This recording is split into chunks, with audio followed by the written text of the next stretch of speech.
Joe dans cette émission, qui va notamment décrypter, décoder certains éléments du comportement humain. Et aujourd'hui, tu vas justement nous évoquer la motivation, car pour pouvoir faire ce que notre ami Samy fait au quotidien, il faut de la motivation, il faut des objectifs.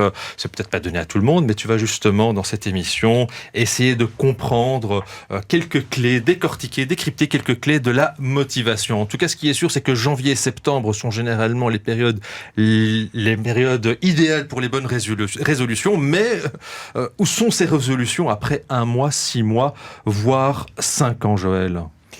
Évidemment, les résolutions peuvent disparaître, et donc assez logiquement, le but ici, c'est de voir justement comment maintenir sa motivation après 1 mois, 3 mois, 5 ans, et comment garder justement cette motivation. Alors la première réponse se trouve évidemment dans l'activité en soi, dans l'activité elle-même, et donc assez logiquement, si vous n'avez pas encore défini une activité pour laquelle vous trouviez du plaisir, je vous invite à vous poser quelques instants et à vous poser une première question finalement. C'est de savoir finalement qu'est-ce qui va vous apporter la satisfaction. Donc pourquoi réaliser tel ou tel type d'activité ?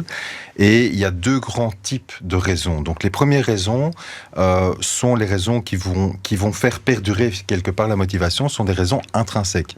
Alors intrinsèque, ça veut dire quoi ? Ça veut dire que ce sont des raisons liées à l'activité en soi. Donc, par exemple, pour courir, je veux courir parce que c'est méditatif, ça m'apporte, je vois une confirmation, ça m'apporte effectivement quelque chose en moi, à l'intérieur de moi. Je veux faire du foot car je prends du plaisir à dribbler, à communiquer avec les autres, ou encore, on a vu Clément tout à l'heure, j'adore la complexité de certains mouvements pour le tennis, etc., etc. Donc, si ces raisons sont intrinsèques, on a des chances de pouvoir garder cette motivation, et à l'opposé, vous avez les facteurs extrinsèques à l'activité. Alors, je souris puisqu'évidemment, le costume, qui ne se referme plus, mais assez logiquement, je dirais que c'est plutôt un facteur extrinsèque, même si aujourd'hui, vous gardez cette motivation. Le foot, parce que mon ami en fait, par exemple, parce que mon meilleur ami en fait. Le tennis, parce que c'est de famille, donc il y a des gens comme ça qui font du tennis de génération en génération. Mais si la motivation est plus extrinsèque, le risque en fait, c'est que face à de l'opposition, face à quelque chose de plus compliqué, eh bien effectivement, on risque plus facilement d'abandonner. Et justement, quels sont tes conseils pour identifier ces motivations intrinsèques ? Alors, la première chose, c'est évidemment que ça puisse correspondre d'abord à ma personnalité. Donc, vous l'aurez compris, si je suis quelqu'un de plus introverti, le grand risque, si je me mets dans un sport ou un sport d'équipe, effectivement, c'est qu'à un moment, je puisse perdre en énergie, ne pas m'y retrouver. Donc, introversion ou extraversion. Donc, ça, c'est un premier paramètre. Je prends un autre élément, donc les gens qui aiment le challenge, effectivement, de pouvoir se fixer un trail de plusieurs dizaines, voire centaines, plusieurs dizaines de kilomètres, on va dire ça comme ça. Mais effectivement, si j'aime le challenge, c'est quelque chose qui va pouvoir me correspondre. Si vous n'aimez pas la pression, par exemple, ça sert à rien d'aller se fourvoyer quelque part dans un sport avec des compétitions très intenses, etc. Donc là, vous pouvez partir sur du yoga, du sport en salle, du body pump, etc. Si vous aimez plutôt le calme, effectivement, on va partir sur quelque chose de plus méditatif. Donc c'est vraiment sur ces aspects de personnalité. Je dirais que tout ce qui fait nos fondements, c'est-à-dire tout globalement, notre culture, notre éducation, etc., va nous permettre de trouver une activité sportive qui nous correspond. Et donc moi, le conseil que je vous donnerais finalement, c'est une fois que vous avez défini quelques activités, eh bien, faites un cours d'essai. Donc la plupart des salles, la plupart des endroits, exactement, proposent des cours d'essai gratuits. Allez essayer. Et voyez avec quelle énergie vous ressortez du premier entraînement, quoi. En tout cas, ce sont de bonnes bases, mais malgré tout, pas toujours facile de tenir ces bonnes résolutions. Y a-t-il d'autres clés ? Ah oui, bien sûr. Alors, les autres clés, évidemment, c'est une fois que vous êtes parti, une fois que vous avez démarré une activité, on le sait tous, la motivation, ce n'est jamais constant, il y a des ups et des downs.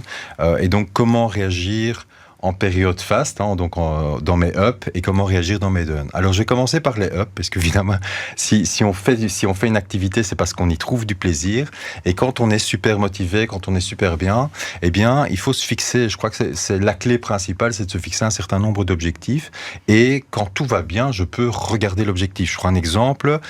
Voilà, moi je viens de démarrer une nouvelle activité après avoir fait quelques années de Krav Maga. Je pars maintenant dans le karaté.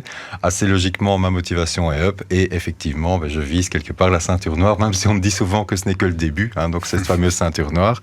Mais assez logiquement, je peux le faire puisque ma motivation est en haut. Si on parle de tennis, je pense que le rêve de Clément tout à l'heure il y a quelques années, c'était Roland Garros.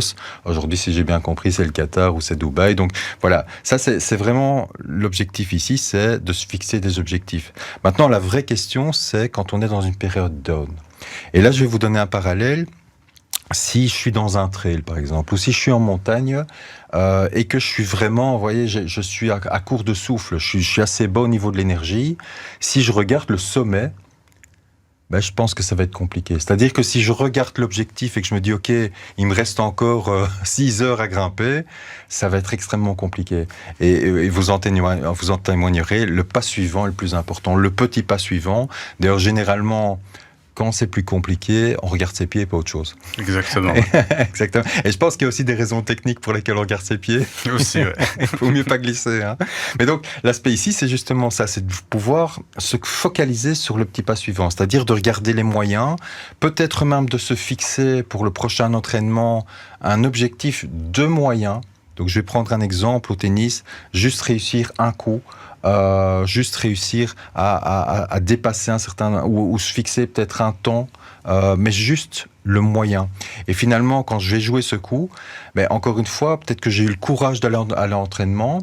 Le gros problème, c'est que si à l'entraînement, je me dis voilà, ok, j'y suis et ça marche toujours pas. En fait, il faut pas regarder les 10 balles que j'ai mis à côté. La balle qui compte le plus, c'est juste la petite balle suivante.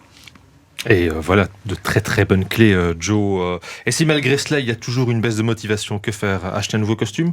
Alors, le nouveau costume, c'est sympa. Bon, ça coûte plus cher qu'une activité sportive, hein, jamais. Moi, je dirais une chose, c'est de noter aussi ses micro-succès. C'est-à-dire, globalement, de réussir dans un entraînement. Alors, quand ça va pas bien, évidemment, on se dit, OK, ça n'a pas fonctionné. Mais dans un entraînement, c'est de réussir à se dire, oui, mais il y a quand même ça qui a marché. Et ça, c'est vous voyez, de redémarrer petit à petit le moteur, petit succès par petit succès. Autre élément, c'est de casser la routine. On peut très bien changer de décor. Et si ça fonctionne toujours pas, changer d'environnement, voire même de coach. Ou la musique